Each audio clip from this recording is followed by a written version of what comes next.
for me, when I received the email, I was reminded of all the people that have won this Outstanding Contribution Award before me. And there are quite a few of my personal case writing heroes.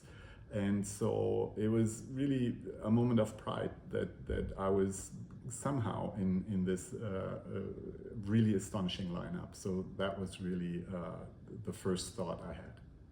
Yeah, I mean, in adding to Martin's comment, obviously, I think that is related to the award is the fact that we were finally able to publish our book. I mean, we've been working on a book on the case method, case teaching, and case writing for quite some time, together with the workbooks that would allow our colleagues from around the world to work on it individually. And it's one of these moments when you get a baby, right? The book is a bit like a baby, and the baby's there, and then you're proud, and then if someone comes and says, your baby is good, that's great, right? So it's a little bit like this feeling that I had, and that obviously was a great recognition.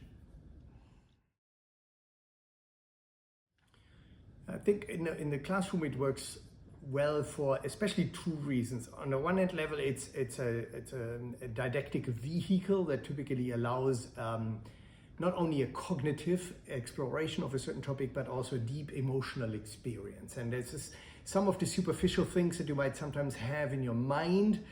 They work out differently if you discuss them in class setting. And this emotional dimension, without getting emotionally manipulative, is something that I believe to be particularly powerful. And what I also like is that the case method tends to reduce the distance between the hierarchical or experience difference between the educator and the participants. It really typically elevates everybody to the same level. And what I absolutely love about it is that constantly, when I discuss a case with participants and students, they make comments that I have not prepared and that I had never thought about, and something that it's always an opportunity to learn.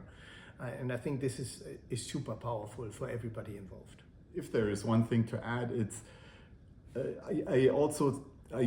I realize, or sometimes I meet alumni and I meet former students, and when I talk to them, that very often they have one story about a case or about a protagonist that they met through a case, and they come back to me and they say like, I remember the Madonna thing and how we talked about strategy, and that's really the power of stories, the power of stories for people to go back and remember. And it might only be the anchor. I mean, obviously they should not finish their studies and know something about Madonna, right? I mean, that's not, but it's the anchor to then say, and I remember we discussed this framework with her. And I think that's the power of cases. I just remember one moment of pride was when we published an HBR article, which is case-based. So it was work we put into the cases, and then discussing these cases also with colleagues, we realized, we have a common ground, there's a common theme, and maybe there's more to it than just a single case. And we turned our experiences from case writing into a journal article. So that was really great. I mean, for me, a beautiful moment was once at a graduation ceremony of an executive MBA.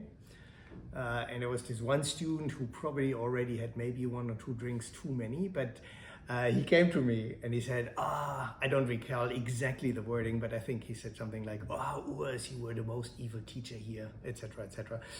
And I asked, why? Why would you use evil? And he said, well, you always used your own cases and they didn't have solutions, so we couldn't Google for it. And this was one of these moments where it might sound ridiculous, but this is exactly what we want to do, right? We want our students to develop the core competencies and skills and capabilities like critical thinking, like reflection, like creative solutions, etc. And this was one of these moments where I realized that the student was kind of forced to do that because of the material to which I exposed him. And actually he was one of the best students in the class. So it was not just that it was his kind of intellectual deficiencies that led to this perception of being tough, but I think the method in itself made it tough for him. I think there are a couple of things that have changed. Cases now tend to be shorter than they used to be when I started to experiment with cases for the first time. So they're getting shorter, they are more condensed, they're more focused, and definitely they are getting more diverse. I mean, they are getting more diverse in terms of the countries that are represented in case studies. The gender of the protagonist, it was all white male in the past. I also think in terms of the industries that are being represented, the companies, the functions, the issues, etc., there is this increasing richness of material, and that's something that I think is very important. Yeah, maybe to add to that, I think, and that's probably an obvious one, but technology has changed. I mean, today you have lots of new tools. I remember one of the first cases was on MLP, and we had some videos, and I think it cost like 75 euros to get the CD shipped by the case center. And today you obviously just put a link to a YouTube video into your teaching note. And I mean, you can use much more technology at a much lower price. So that's great. AI obviously plays a big role. So all of that is fantastic. At the same time, you use all of that technology, but ultimately what you want to create is this moment in class where you are put into a situation, and then you start a journey of discovery. So I embrace the technology. I think it's great, but you have more technology to create this moment with your students to explore and start the learning journey.